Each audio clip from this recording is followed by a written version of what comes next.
الحمد لله نحمده ونصلي ونسلم على رسوله الكريم اما بعد فاعوذ بالله من الشيطان الرجيم بسم الله الرحمن الرحيم قال الله تبارك وتعالى في القرآن المجيد والفرقان الحميد محمد رسول الله والذين معه أشداء على الكفار رحماء بينهم صدق الله العظيم وبلغنا رسوله النبي الكريم الأمين بلغ العلا بكماله كشف الدجى بجماله حسنت جميع خصاله صلو علیہ وآلہ. تمام حضرات بآواز بلند ذوق و شوق کے ساتھ درود پاک پڑھیے.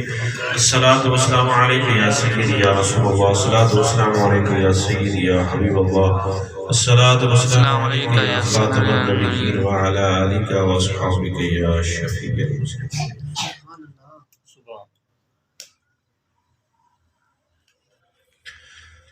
منظر فضائے دہر میں سارا علی کا ہے، منظر فضائے دہر میں سارا علی کا ہے، جس سمت دیکھتا ہوں نظارہ علی کا ہے. کل کا جمال جزو کے چہرے سے ہے عیاں، کل کا جمال جزو کے چہرے سے ہے عیاں، کھوڑے پہ ہے حسین نظارہ علی کا ہے. مرحب تو نیم ہے سر مقتل پڑا ہوا، مرحب تو نیم ہے سر مقتل پڑا ہوا، اٹھنے کا اب نہیں کہ بارہ علی کا ہے.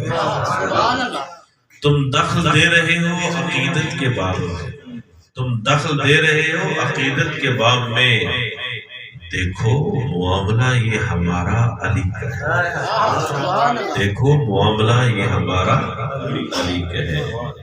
اور خواجہ صاحب نے فرمایا کہ تو کیا تیرے علم کی مثال کیا، تو کیا تیرے علم کی مثال کیا، تجھ پہ کرم نصیر یہ سارا علی کا ہے. دوستو آج کی محفل ماہانہ محفل ہے اور دارالفقراء آستانہ شریف جو ہے ان کے خانپور یونٹ کی طرف سے اہتمام کیا گیا، اور اس کا عنوان جو تھا ذکر مولا کائنات رضی اللہ تعالی عنہ. بات یہ ہے کہ حضرت علی رضی اللہ تعالیٰ عنہ کی ذات وہ ہے کہ جن کی زیارت بھی عبادت، جن کا ذکر بھی عبادت، اور جن کی محبت ایمان کی علامت.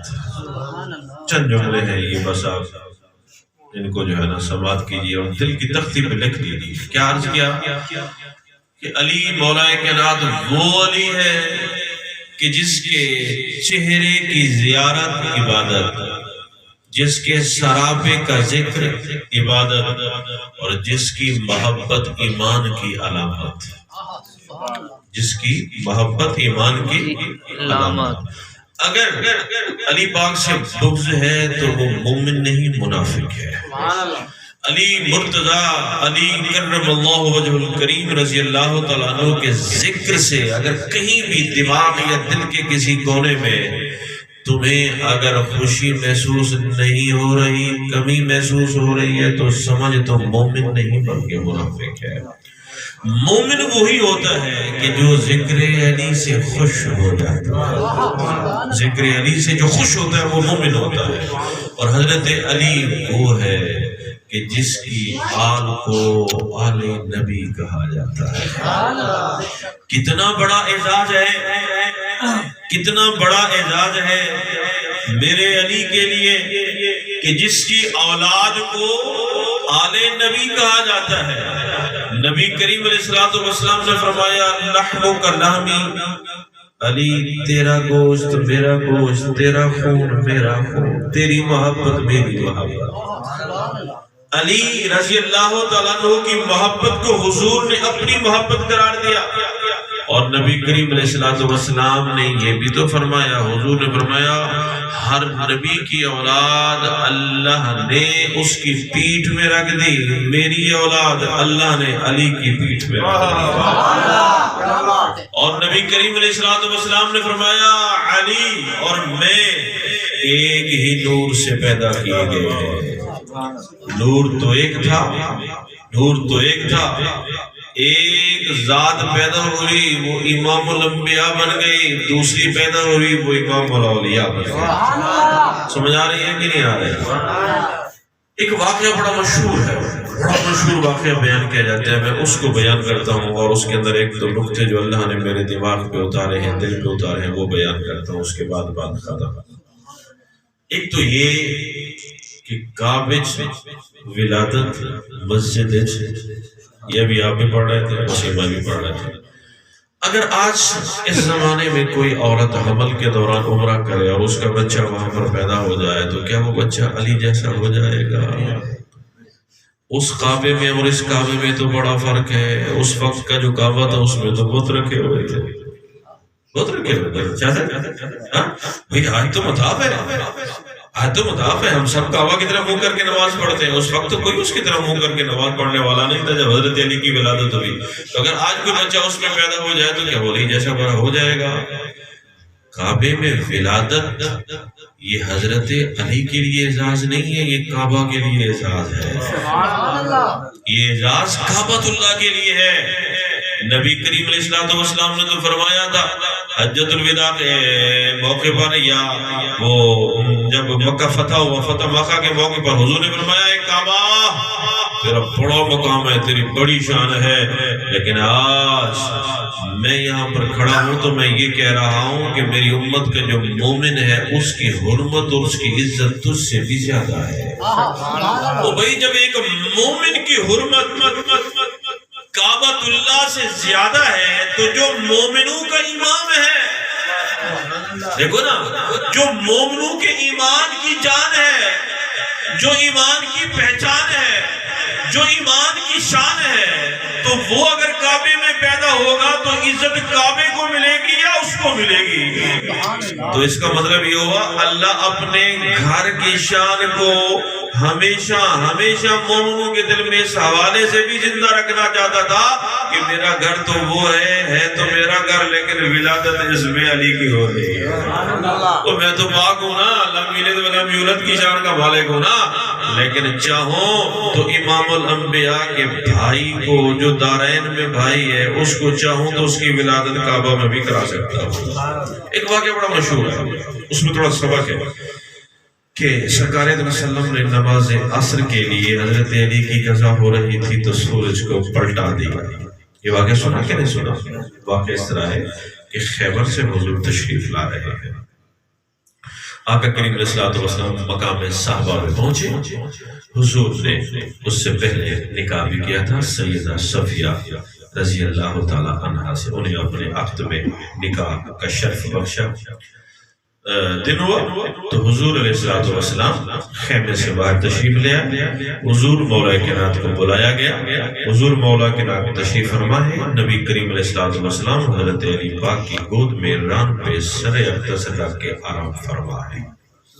اب حضور علیہ السلام محو آرام ہیں، حضور نیند کر رہے ہیں، حضرت مولا کائنات گود میں حضور کو سلائے ہوئے ہیں۔ سرکار دو وسلم کی اور صحابہ کرام نے بھی، سرکار دو وسلم نے بھی نماز پڑھ لی تھی، باقی سب نے پڑھ لی تھی، کسی وجہ سے حضرت علی رہ گئے تھے۔ اب حضور علیہ السلام نے جب آنکھ کھولی تو حضور نے دیکھا کہ سورج تو ڈوب چکا ہے، بالکل ڈوبنے کے قریب آخری نماز میں ہے۔ تو اچانک نبی کریم علیہ السلام نے پوچھا تو میرا علی تم نے نماز پڑھ لی ہے؟ تم نے نماز پڑھ لی ہے؟ حضرت علی عرض کہتے ہیں حضور میں نے تو نماز نہیں پڑھی۔ حدیث شریف کا سیدھا سادہ ترجمہ ہے، اس میں کوئی مقررہ بات نہیں، یہ وہ نہ۔ حضور نے فرمایا نماز پڑھی ہے؟ حضور نماز تو نہیں پڑھی ہے۔ اچھا، حضور نے فرمایا نماز پڑھنی ہے نا؟ جی حضور نماز پڑھنی ہے۔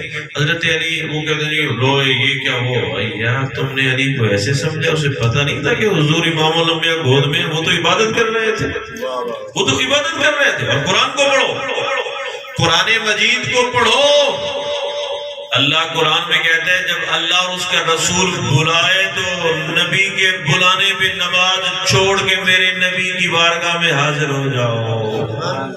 اور صحابہ کرام کو حالت نماز میں بخاری کو پڑھ کے دیکھو، حضور نے بلایا، وہ کام کاج کرتے رہے، جب حضور کے کام سے فارغ ہوئے حضور نے فرمایا جہاں سے نماز کو چھوڑا تھا وہیں سے جا کے مکمل کرو، نماز ہو جائے گی۔ تو مطلب یہ ہوا کہ جو اللہ اور اس کے نبی کے کام میں لگا ہو تو اس کی نماز کہ وہ نماز چھوڑ کے درمیان میں بھی آئے, 4 رکعت والی 2 رکعت ادا کر کے بھی آ جائے, پھر جا کے 2 گھنٹے کے بعد 2 رکعت پڑھ لے تو نماز ہو جائے گی, نماز فاسد نہیں ہوتی. تو حضور فرماتے تھے ارے ابھی نماز پڑھ لو, تم تو عبادت میں تھے. سورج کو پلٹانے کا کیا فائدہ تھا, کیا فائدہ تھا سورج کو؟ اور حضرت حضور یہ بھی تو کہہ سکتے تھے علی تجھے نماز کی کیا ضرورت ہے, تو عبادت کر رہا تھا کہ میں تیری گود میں لیٹا ہوا تھا, تیری اپنی وجہ سے تھوڑی, کہ تیری کوتاہی تھوڑی تھی, تو میری اطاعت میں تھا نا, اللہ اور اس کے رسول کی اطاعت میں تھا, اس لیے تیری نماز چھوٹ گئی, تو کوئی حرج نہیں ہے. لیکن نہیں, نبی کریم علیہ الصلوۃ والسلام نے یہ بھی نہیں فرمایا کہ ابھی پڑھ لو, ٹھیک ہے, یہ بھی نہیں فرمایا کہ تو نماز نہ پڑھ, تجھے چھٹی ہے کیونکہ میں تیری گود میں تھا, نہیں, بلکہ حضور نے فرمایا اچھا علی تم نے نماز پڑھنی ہے, جی آقا پڑھنی ہے. حضور نے اشارہ کیا اور سورج الٹے پاؤں پلٹایا, سورج الٹے پاؤں پیچھے. صحابہ کرام کہتے ہیں پہلے تو اندھیرے کے آثار تھے, اب اس کی کرنیں جو تھی وہ ہم نے پہاڑوں پہ دیکھی, سورج کی روشنی پہاڑوں پہ دیکھی ہم نے. پھر حضرت علی کو حکم ہوا جاؤ تازہ وضو کرو, نماز پڑھو. نماز پڑھی. اس کے بعد کیا سورج اپنی حیت پہ نہیں, بلکہ جہاں حضور نے اس کو بلایا تھا وہیں سے آہستہ آہستہ مٹک کے اس نے دوبارہ دن کو پورا کیا. یہ ہمارے نبی کا معجزہ ہے. لیکن میں یہاں پر سوچنے لگ گیا کہ حضور نے سورج کو کیوں واپس کرایا اور علی کو کیوں نماز پڑھوائی. اس لیے پڑھوائی کہ یہ ہمارے جیسے ملنگ لوگوں کے لیے سبق ہو جائے. کہیں ایسا نہ ہو کہ حضور کہیں علی تجھے معافی ہے, تو تم مجھے گود میں لے کے بیٹھا تھا, تو کہیں بعد میں آنے والا ملنگ یہ نہ کہے میں تو علی کی محبت میں بیٹھا تھا اس لیے نماز کی چھٹی ہو گئی. ہاں, جب علی کو معافی نہیں تو ملنگ کو بھی معافی. سمجھ آئی کہ گئی؟ یہی درس ہے ہمارے لیے. علی تو عبادت میں تھا, نبی اس کی گود میں تھا. قرآن کہہ رہا ہے کہ جو اللہ اور اس کے رسول, جو اللہ کی اطاعت کرے وہ رسول کی اطاعت ہے, جو رسول کی اطاعت کرے وہ اللہ کی اطاعت ہے. اور قرآن یہ بھی کہتا ہے نماز کے دوران نبی تمہیں بلائے تو نماز چھوڑ کے نبی کی بارگاہ میں حاضر ہو جاؤ. جب نماز چھوڑا, نبی کے لیے نماز کو چھوڑا جا سکتا ہے, تو نبی جب گود میں ہے تو نماز کو نہیں چھوڑا جا سکتا کیا؟ تو میرے نبی نے, ہم سب کے آقا نے دوبارہ سورج کو پلٹا کے بتا دیا کہ یہ بہانے بازی علی والے کبھی نہیں کرتے. علی والے وہ ہیں جو نماز اپنے وقت پہ پڑھتے ہیں. اگر حضرت علی کے مرشد امام الانبیاء ان کی گود میں تھے اور علی سے حضور نے نماز پڑھوائی ہے دوبارہ وہ بھی وقت پہ, تو پھر ہمارے لیے بھی جمع میں نہ صلاۃ نہیں بنتا جس طرح تو کہتا ہے. اور دوسری بات یہ ہے حضرت علی کو حضور نے نماز پڑھا کے بتا دیا کہ کل کو کوئی یہ نہ کہے کہ میں تو مرشد کی خدمت میں کر رہا تھا, مرشد کے پاؤں دبا رہا تھا اس لیے نماز نکل گئی. حضرت علی کی بھی تو نکل گئی تھی نماز, تو ہم تو حضرت علی کی سنت پہ نہیں. حضور نے بتا دیا کہ علی بھی نماز پڑھتا ہے, علی والا بھی وہی ہوگا جو نماز پڑھتا ہے پڑھے گا. تو دوستو حضرت علی تو وہ ہے, کائنات میں علی کی مثلی نہیں ہے. نہیں ہے, کیوں نہیں ہے؟ حضرت علی دیکھو اس لیے مثل نہیں ہے کہ حضرت ابوبکر صدیق رضی اللہ تعالیٰ عنہ, حضرت عمر رضی اللہ تعالیٰ عنہ وہ فرماتے ہیں کہ علی اللہ نے تجھے کیسی انوکھی شان دی ہے, کیسی انوکھی شان دی ہے. حضور حضرت علی نے فرمایا عمر کیسے؟ فرمایا عمر صبح ہوتی ہے تو تب بھی دل میں ہوتا ہے, شام ہوتی ہے تو تب بھی دل میں ہوتا ہے. وہ کیسے جی؟ وہ حضور حضرت عمر رضی اللہ عنہ فرمایا علی وہ ایسے. حضور نے فرمایا کہ مومن علی سے بغض نہیں رکھ سکتا, منافق علی سے محبت نہیں رکھ سکتا.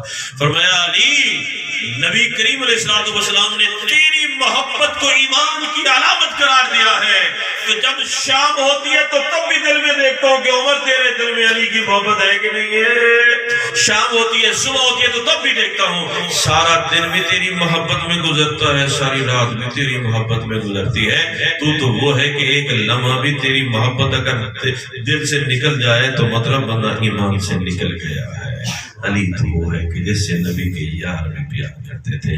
رب کی بارگاہ میں یہ دعا اللہ ہم سب کو حضور کے آقا کریم علیہ السلام کے یاروں کی سچی پکی محبت عطا فرمائے۔ ہم حضور کے صحابہ کو بھی مانتے ہیں، حضور کے اہل بیت کو بھی مانتے ہیں، حضور کے ازواج کو بھی، وہ تو ہماری مائیں ہیں بھائی، اور حضور کی اولاد تو پھر حضور کی اولاد ہے، سرکار کی اولاد تو جو چودھری صاحب جس کو بول دیا تو اس کے آگے پھر کیا ہے؟ وہ جس کو سید کہہ دیا، سید عامر شاہ صاحب، سید کا معنی سردار ہوتا ہے، وہ جو ہے ہی سردار تو اس کے سامنے پھر ہماری کیا چلنے والی ہے؟ جس کو زبان سے کہہ رہا ہے اس کو دل سے بھی کہہ کہ وہ سردار ہے، ٹھیک ہے؟ یہ سید آل رسول ہیں، یہ تعریف کے محتاج نہیں ہے، ہمارا ایمان ان کی محبت کا محتاج ہے۔ اگر ان کی محبت دل میں ہے تو ایمان کامل، اگر محبت نہیں تو پھر منافقت ہے۔ اللہ ہم سب کو ان کی سچی پکی محبت عطا فرمائے۔ وَمَا عَلَيْنَا إِلَّا الْبَلَاغُ الْمُبِينُ، دو شعر صلی اللہ علیہ وسلم کے اور اس کے بعد لنگر شریف